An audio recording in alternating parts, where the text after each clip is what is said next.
Hello students, welcome to commerce one. तो आज की इस वीडियो में मैं लेकर आ गया हूं आपके साथ कैश बजट का अगला क्वेश्चन। इसके पहले वाले वीडियो के अंदर मैंने आपको एक बेसिक सा क्वेश्चन कैश बजट का करवा दिया है, जो कि एक इंट्रोडक्टरी क्वेश्चन था ऑफ कोर्स।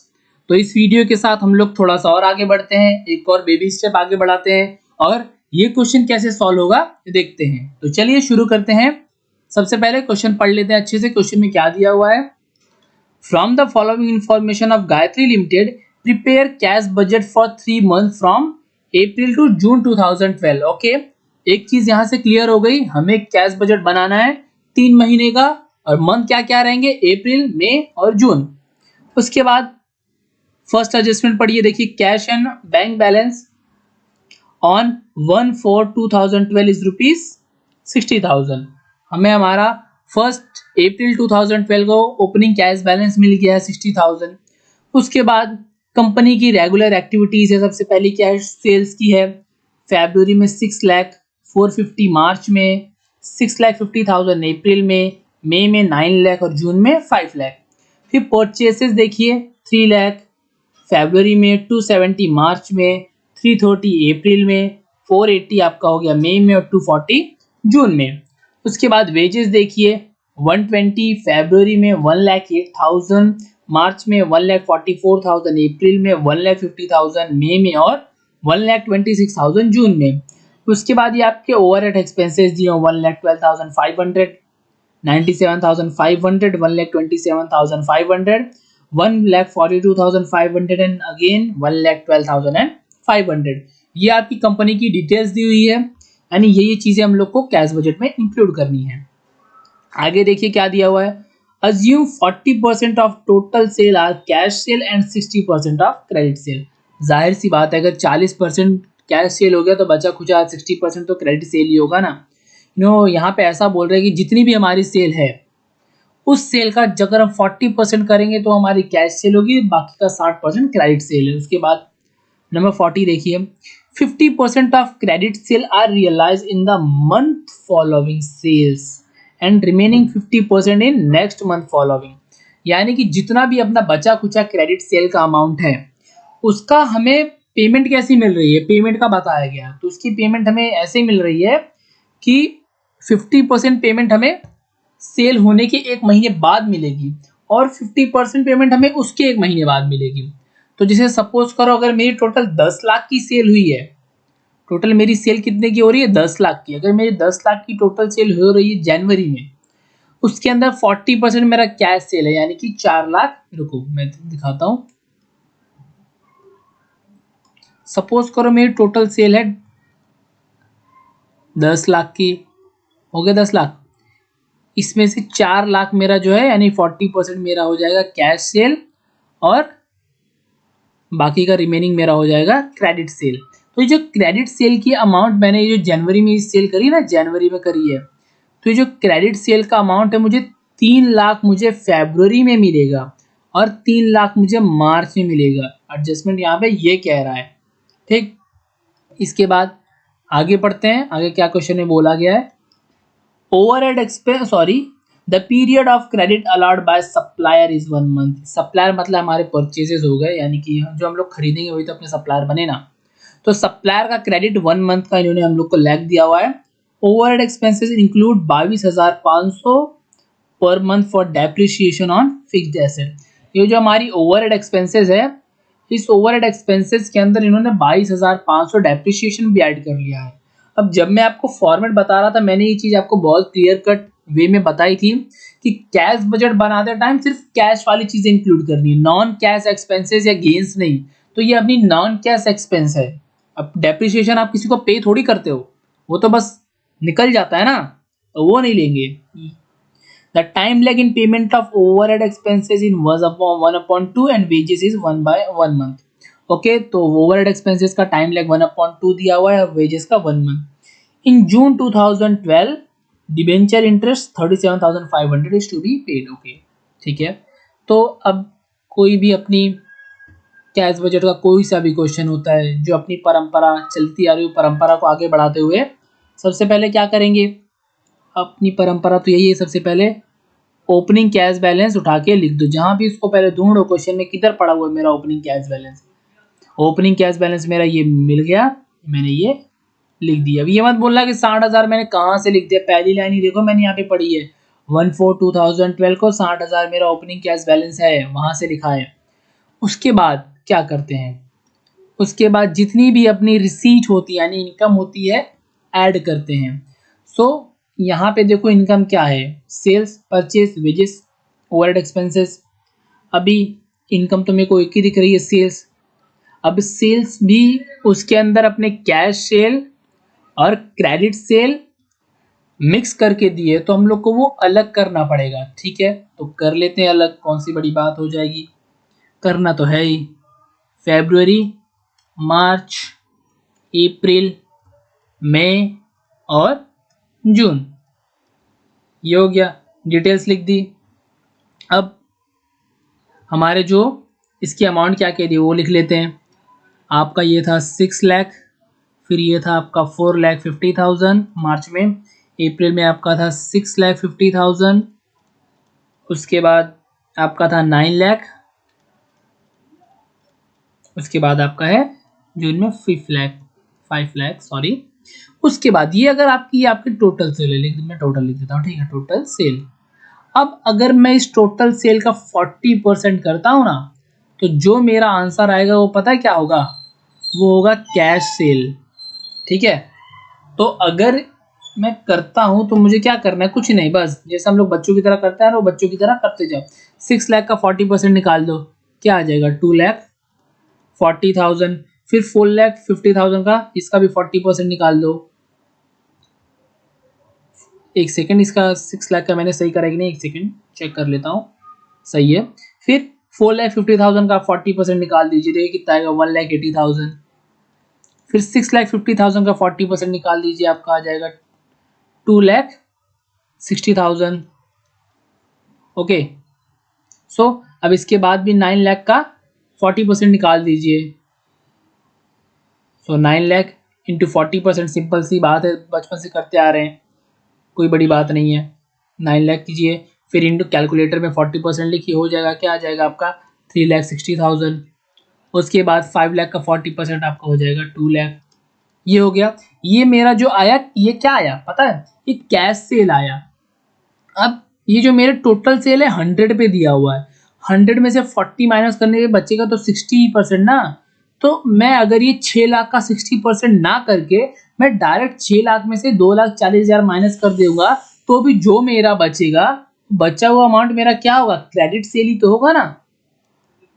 तो माइनस करते हैं, 6 लाख माइनस 2,40,000 आपका क्या आ जाएगा 3,60,000 हो गया।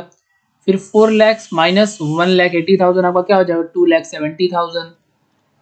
फिर 6,50,000 माइनस 2,60,000 क्या हो जाएगा आपका 3,90,000, ये हो गया। फिर 9 लाख माइनस 3,60,000 क्या हो जाएगा आपका 5,04,000, और यहाँ पे आपका हो जाएगा 3 लाख। ये जो आपकी बची खुची अमाउंट ये सारी आ गई ना, यही तो है आपकी क्रेडिट सेल, ये आपकी क्रेडिट सेल है। ठीक है, तो सबसे पहले जो हमारा कैश है, कैश लिख लेते हैं पूरा। ठीक है, अप्रैल में कितना है 2,60,000, मई में 360 और जून में 2 लाख। ठीक है, लिख लेते हैं, अप्रैल में कितना था आपका 2,60,000, मई में 3,60,000 और जून में 2 लाख था आपका। ये आपका है टोटल कैश सेल। अब क्रेडिट सेल लिखते हैं, क्रेडिट सेल।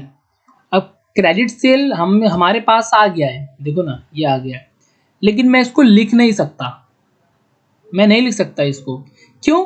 क्योंकि एडजस्टमेंट नंबर 4 क्रेडिट सेल में क्या बोला गया है कि जो हमारी क्रेडिट सेल की अमाउंट है वो 50% नेक्स्ट मंथ मिलेगी सेल होने के बाद, और 50% उसके अगले नेक्स्ट मंथ मिलेगी। ठीक है, ये भी कर लेते हैं, देखो कैसे होगा। फरवरी, मार्च, अप्रैल, मई और आ गया आपका एक जून। उसके बाद यहाँ पे आ जाएगा फरवरी, मार्च, अप्रैल, मई और जून। अब ये एक्स्ट्रा कॉलम पूछोगे किस लिए ना, एक्स्ट्रा कॉलम ये इसलिए है ताकि आपको अमाउंट का बार बार अंडरस्टैंडिंग ना हो। देखो अमाउंट लिख देते हैं पूरा, जो भी अमाउंट आपको दिया हुआ है 5,40,000 और 3 लाख, ये सारी अमाउंट जैसी थी वैसी उतार दी। ठीक है, अब उसके अकॉर्डिंग चलते हैं। ठीक है, जब उसके अकॉर्डिंग जाएंगे तो उसने क्या बोला है, सेल होने के बाद हम लोग को 50% अमाउंट मिलेगी और उसका 50% अगले मंथ में। तो 3,60,000 का 50% हम लोग को फेब में सेल हो रही है, तो 50% हम लोग को मार्च में मिलेगा, है ना, और 50% अप्रैल में मिलेगा। उसके बाद मार्च में जो सेल हो रही है 2,70,000 का, अब एडजस्टमेंट के अकॉर्डिंग जाए तो उसका जो आपको 50% है अगले महीने मिल रहा है ना, यानी कि उस मंथ नहीं मिल रहा है बल्कि आपको नेक्स्ट मंथ मिल रहा है उसका 50%। तो 50% क्या होगा, 2,70,000 डिवाइड बाई 2 कर दीजिए, 1,35,000 अप्रैल में मिलेगा और 1,35,000 आपका मई में मिलेगा। अब जो अप्रैल में मेरी सेल हुई है ना, अप्रैल में मेरी सेल कितनी हो, 3,90,000 का, तो उसका 50% मुझे अप्रैल में ना मिलके मई में मिलेगा। कितना, 3,90,000 का 50% कर दीजिए, आपका आ जाएगा 1,95,000। ये यहाँ पे, ये यहाँ पे। ठीक है, अब मई का देखते हैं, मई का क्या, मई ने क्या बोल रहा है। मई में 5,40,000 की सेल हुई है, तो 5,40,000 हमें मई में तो मिलेगा नहीं, अगले महीने 50% मिलेगा। तो 5,40,000 का 50% कर दीजिए, आपका आ जाएगा 2,70,000। हो गया। जून का काम में उसका जगह भी नहीं छोड़ो। अभी अप्रैल की ये दोनों अमाउंट, मई की ये दोनों अमाउंट और जून की ये दोनों अमाउंट प्लस कर लीजिए, जो है वही आपका आंसर है। तो अप्रैल का दोनों प्लस करेंगे तो आपका हो जाएगा 3,15,000, फिर 3,30,000, फिर 4,65,000। ये आपके हो गए तीनों अमाउंट। ठीक है, ये भी लिख लेते हैं। आपकी क्रेडिट सेल थी ना, कितनी है, 3,50,000 थी, 3,15,000, फिर 3,30,000 और 4,65,000। चलो ये भी हो गया। अब देखो कोई इनकम है अपने पास और भी बची है।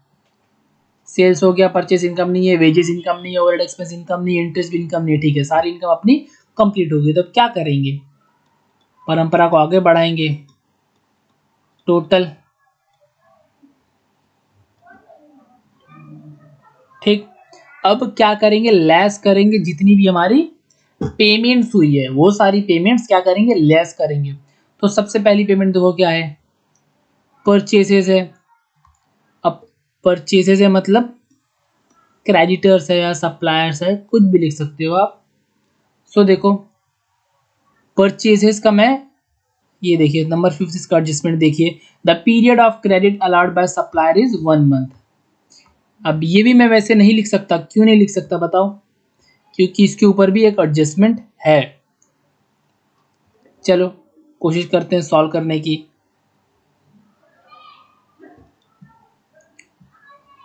किधर गया, ये रहा। इसको तो इसका कुछ करने की जरूरत नहीं ना। देखो मैं बताता हूँ, जो आपका फरवरी में पेमेंट रिसीव होने वाला है ना, वो पेमेंट आपको मार्च में मिलेगा, और जो मार्च में रिसीव होने वाला है वो अप्रैल में मिलेगा, अप्रैल वाला आपको मई में मिलेगा और मई वाला आपको जून में मिलेगा। ठीक है, एक महीने का लैग का मतलब यही हुआ ना कि जनवरी में जो पेमेंट मैंने सेल करी है, परचेज करी है, वो पेमेंट मुझे कब मिलेगी, फरवरी में मिलेगी। तो मार्च का जो 2,70,000 पेमेंट है वो अप्रैल में जाएगा, और अप्रैल का जो 330 पेमेंट है वो मई में जाएगा, और जो मई का 480 पेमेंट है वो कहाँ जाएगा, जून में जाएगा। ठीक है, लिख लो कितना है, 270 330 ना, 2,70,000 मार्च का अप्रैल में गया, 3,30,000 अप्रैल का मई में गया, और 4,80,000 मई का जून में गया। ठीक है, हो गया। इसके बाद क्या है, देखो उसके बाद बगल में वेजेस है, वेजेस लिख लेते हैं। अब वेजेस है, वेजेस का भी यही है, सेम यही भी है। देखो ये रहा वेजेस का, ये रहा, वेजेस इज 1 मंथ, वेजेस का भी 1 मंथ है। तो यानी जो फरवरी में मिलने वाला था वो मार्च में मिलेगा, जो मार्च में मिलने वाला था वो अप्रैल में मिलेगा, जो अप्रैल में मिलने वाला था वो मई में मिलेगा, और जो मई में मिलने वाला था वो जून में मिलेगा। सो मार्च वाली पेमेंट यानी 1,08,000 अप्रैल में जाएगी, 1,44,000 अप्रैल वाली पेमेंट मई में जाएगी और मई की 1,50,000 पेमेंट जून में जाएगी। ठीक है, लिख लेते हैं। 1,80,000 मार्च की पेमेंट अप्रैल में गई, फिर 1,44,000 अप्रैल की पेमेंट मई में चली गई। ठीक है, और 1,50,000 मई की पेमेंट कहाँ चली गई? जून में चली गई। ठीक है, अब ओवरहेड एक्सपेंसेस किधर है? ये रहा। अब ओवरहेड एक्सपेंसेस लिखने से पहले इसके ऊपर देखो दो एडजस्टमेंट है। क्या है? Overhead expenses includes 22,500 per month depreciation, और ये रहा ओवरहेड एक्सपेंसेस का टाइम लैग कितना है? 1/2 मंथ। ठीक है, चलो दोनों सॉल्व कर लेते हैं। ठीक है, यहाँ करें। मंथ क्या है? फरवरी, मार्च, अप्रैल, मई और एक है आपका जून। ये आपका, अब देखिए क्वेश्चन में क्या दिया ऊपर लिख लेते हैं एक बार ना। आपका दिया हुआ है 1,12,500, फिर 97,500, फिर 1,27,500, फिर 1,42,500 और 1,12,500। ये आपको टोटल अमाउंट दी हुई है। टोटल ये आपकी मंथ है। अब डेप्रिसिएशन तो हमारी नॉन कैश एक्सपेंस है ना, तो एक काम करो ना, इसमें से डेप्रिसिएशन डायरेक्ट माइनस करो तो काम खत्म। तो माइनस कितना होगा? 22,500 माइनस होगा 22,500। सभी में से 22,500 माइनस कर दो, जो बच्चा खुचा रहेगा वो अपनी ओवरहेड एक्सपेंसेस हो गई, है ना? यही तो होगा ना, और क्या होगा? जो चीज हमने ऐड कर दी है वो चीज निकाल दो। तो अब ये अपना आ जाएगा नेट अमाउंट। नेट अमाउंट अपनी क्या आ जाएगी? 1,12,500 माइनस 22,500 आपका आ जाएगा 90,000। ये सारे में से 22,500 माइनस करते जाओ, यहाँ पे क्या आ जाएगा आपका? 75,000। फिर 1,27,500 माइनस 22,500 आपका आ जाएगा 1,05,000। फिर आ जाएगा 1,20,000 और अगेन वही सेम अमाउंट है एफ वाली, तो अगेन 90,000। ये आपके आ गई नेट अमाउंट। ठीक है, अब मैंने अमाउंट निकाल ली। ठीक है, ये सारी आपकी नेट अमाउंट है, ये रही। अब इसको 1/2 लैग में कन्वर्ट करते हैं। ठीक है, अब लैग में कन्वर्ट करने के लिए बहुत लोग बहुत से तरीके बताते हैं, बहुत से फॉर्मूले बताते हैं, बट मेरा एक बेसिक सा फॉर्मूला है, मैं वही लेके चलता हूँ। बहुत लोग ये सब टेबल बनवाते हैं, उसके ऊपर पता नहीं कौन सी फॉर्मूला लगाते हैं, मेरे को तो वो पल्ले भी नहीं पड़ती। मैं आपको फॉर्मूला बताता हूँ टाइम लैग का, बेसिक सा फॉर्मूला, बहुत अच्छा। क्वेश्चन में जो दिया रहा है ना, जैसे क्वेश्चन में जितने महीने का लैग दिया 1/2, 1/4, 1/6 जो भी दिया उसको यहाँ पे लिख दो। मेरे क्वेश्चन में कितना दिया? 1/2, तो ये लो 1/2 मैंने यहाँ पे लिख दिया। अब इसके आगे लिख दो लास्ट मंथ। ठीक है, दिख नहीं रहा ना, रुको,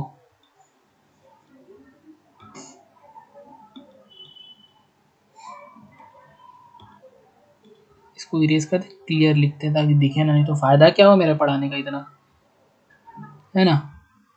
यहाँ पे करते हैं। सो बेसिक सा फॉर्मूला है,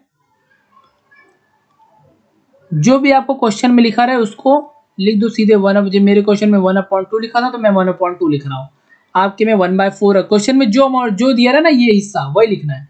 1/4 दिया 1/4 लिखो, 6 दिया 6 लिखो, 1/8 दिया 8 लिखो। मेरे में 1/2 दिया 1/2 लिखूंगा।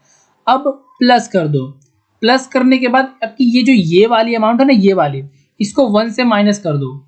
तो 1/2 को मैं 1 से माइनस करूंगा तो मेरा आंसर अगेन 1/2 आएगा ऑफ, अब यहाँ पे करंट मंथ। ये आपका फॉर्मूला है, सिंपल फॉर्मूला है। 1/2 ऑफ लास्ट मंथ और 1/2 ऑफ करंट मंथ। यही फॉर्मूला देखो मैं यहाँ पे लाके कैसे आंसर लिखता हूँ। सो हम लोग को निकालना कौन कौन से महीने का है? अप्रैल, मई और जून, तो निकालते हैं। सो यहाँ पे मैं लिख देता हूँ ना, अप्रैल का अपना फर्स्ट मंथ है, मई का सेकंड मंथ है और जून का थर्ड मंथ है। सो मेरी फॉर्मूला क्या है? 1/2 ऑफ लास्ट मंथ है ना, तो अप्रैल का मुझे निकालना है। तो अप्रैल महीने के लिए उसका लास्ट मंथ क्या हुआ, क्या हुआ, मार्च हुआ, मार्च हुआ अप्रैल महीने के लिए उसका लास्ट मंथ। सो मार्च का मैं 1/2 कर दूंगा क्योंकि 1/2 ऑफ लास्ट मंथ है, तो मार्च का 1/2 यानी 75,000 का 1/2 करूंगा तो मेरा आ जाएगा 37,500। और फॉर्मूला आगे देखो क्या बोल रहा है, 1/2 of current month. So current month अप्रैल के लिए, करंट मंथ तो अप्रैल ही रहेगा, यानी 1,05,000 डिवाइड बाय 2 कर दो, क्या आ जाएगा आपका 52,500। अब दोनों को ऐड कर दो, दोनों को ऐड कर दो, क्या आ जाएगी आपकी 90,000। फिर वापस अगेन से मई, अब मई आपका करंट मंथ है तो मई के लिए लास्ट मंथ क्या हो जाएगा, अप्रैल हो जाएगा। मई अगर करंट मंथ है तो उसका लास्ट मंथ या प्रीवियस मंथ अप्रैल होगा, 1,05,000, तो 1,05,000 तो फॉर्मूला आपका क्या है 1/2 ऑफ लास्ट मंथ, तो 1,05,000 लास्ट मंथ है उसको 1/2 कर दीजिए और 1/2 ऑफ करंट मंथ। अब मई का करंट मंथ तो मई ही हुआ ना, तो 1,20,000 का हाफ कर दीजिए, 60,000 हो गया, दोनों को ऐड कर दीजिए, वो आपका आंसर आ जाएगा 1,12,500। अब जून का निकालना है, जून के लिए उसका मई मंथ क्या, सॉरी जून के लिए उसका प्रीवियस मंथ क्या है, लास्ट मंथ क्या है, मई है, जून के प्रीवियस में मई ही आता है तो मई उसका लास्ट मंथ हुआ। सो सिंपल 1,20,000 को 1/2 कर दीजिए, 60,000 आ गया, फिर प्लस कर लो। अब करंट मंथ का हाफ करना है तो करंट मंथ में 90,000 हाफ कर दो उसका 45,000, कितना आ गया आपका 1,05,000 हो गया। था कुछ, इनकी ज़रूरत नहीं तो इनको छोड़ दो, फालतू में टाइम वेस्ट क्यों करना है, एग्जाम में 2 घंटे मिलते हैं, 4-5 घंटे तो मिल नहीं रहे कि सारे उधर सॉल्व करके बैठेंगे। जितने की ज़रूरत है उतना काम करो, फालतू की मेहनत नहीं करनी है, हार्ड वर्क करना नहीं है, स्मार्ट वर्क करो, काम खत्म। ओके, फिर 1,05,000 हो गया। अब इसके बाद कुछ बचा है, देखो वेजेस हो गई, परचेज हो गया, और कुछ बचा है, देखो टोटल सेल हो गई, परचेज हो गई, वेजेस हो गई, ओवरहेड एक्सपेंस हो गए, कैश एंड बैंक बैलेंस हो गया, थर्ड एडजस्टमेंट टोटल सेल्स वाली हो गई, क्रेडिट सेल हो गई, ओवरहेड एक्सपेंस हो गया, टाइम लैग हो गया, ये लास्ट वाला बचा है। जून 2012 में डिबेंचर इंटरेस्ट इनको मिल रहा है 37,500, ठीक है, तो लिख देते हैं डिबेंचर इंटरेस्ट कितना मिल रहा है, जून में मिल रहा है कितना 37,500, ठीक है, हो गया। अब परंपरा आगे बढ़ाओ, टोटल बी क्लोजिंग बैलेंस क्या होता है आपका ए माइनस बी, ठीक है, हो गया। अब सबसे पहले सारी रिसीट को टोटल कर लो इंक्लूडिंग ओपनिंग कैश बैलेंस, तो 60,000, 2,60,000 और 3,15,000 आपका क्या हो जाएगा 6,35,000। फिर अब सारी पेमेंट साइड टोटल करो, 2,70,000, 1,08,000 और 90,000, देखो क्या हो जाएगा आपका 4,68,000, ये टोटल करने पे आ गया। अब ए माइनस बी यानी कि total of receipt minus total of payment, 6,35,000 minus 4,68,000, तो जो अपना आता है उसको पता है क्या बोलते हैं हम लोग, क्लोजिंग बैलेंस ऑफ अप्रैल। अब अगर अप्रैल का क्लोजिंग बैलेंस 1,60,000 है तो वो मई का ओपनिंग बैलेंस नहीं हो जाएगा, तभी तो हम लोग को क्वेश्चन है मई का नहीं दिया है, वो हम लोग खुद फाइंड करेंगे, फाइंड करें, आ गया 1,67,000। अब अगेन सेम प्रोसेस रिपीट करो, प्लस करो total receipt side, 1,67,000 plus 3,60,000 plus 3,30,000, आपका हो जाएगा 8,57,000। वापिस से सारी पेमेंट साइड प्लस करो, 3,30,000, 1,44,000 और 1,12,000 है 500, आपका हो जाएगा 5,86,000 है 500। एक सेकेंड, 5 ठीक से लिख देता हूँ, 500 हो गया। अब वापिस से ए माइनस बी यानी total of receipt minus total of payment, total of receipt कितनी है 8,57,000 माइनस 5,86,000 है 500, तो आपका आ जाएगा 2,70,500। अगर आपको थोड़ी बहुत नॉइस आ रही होगी मेरे पीछे तो उसके लिए सॉरी, आई थिंक थोड़ा यहाँ पे वर्क हो रहा है मेरी बिल्डिंग के नीचे। सो चलिए आगे बढ़ते हैं। अब मई का क्लोजिंग बैलेंस कितना है 2,70,500 है। सो अब मई का वो क्लोजिंग बैलेंस है तो जून का ओपनिंग बैलेंस नहीं बन जाएगा 2,70,500, हो गया। वापिस सेम प्रोसेस रिपीट करो, 2,70,500, 2 लाख प्लस 4,65,000, आपका हो गया 9,35,500।